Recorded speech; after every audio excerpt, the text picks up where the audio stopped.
Perkenalkan, nama saya Arjun Pekpan, saya dari kelas 10 MIA 7 SMA Negeri 2 Baligi. Sebelum kita melakukan praktikum, terlebih dahulu kita mengetahui apa arti senyawa polar dan senyawa non-polar. Senyawa polar adalah senyawa yang terbentuk akibat adanya suatu ikatan antar elektron pada unsur-unsurnya.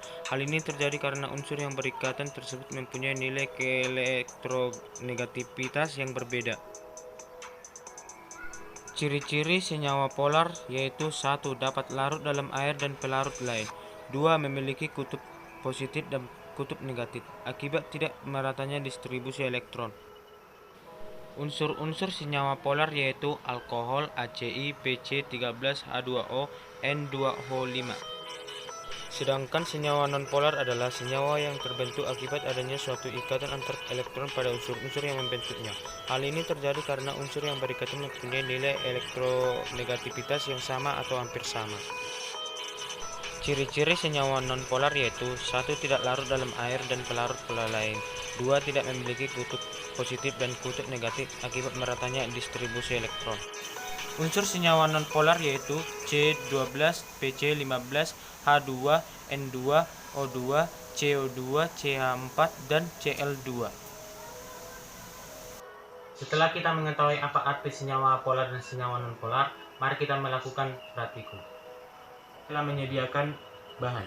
Yang pertama, kita sudah menyiapkan 3 buah gelas yang berisi air masing-masing 10 sendok makan. Yang kedua, kita telah menyediakan garam. Yang ketiga, gula. Yang keempat, minyak makan. Itu kita akan memasukkan masing-masing bahan ke dalam gelas. Yang pertama, garam. Dan kita aduk secara merata.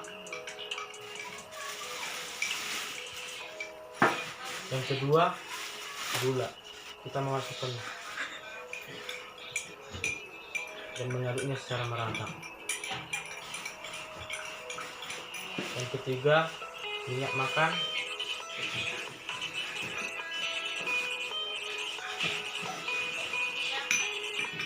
Dan mengaduknya secara merata.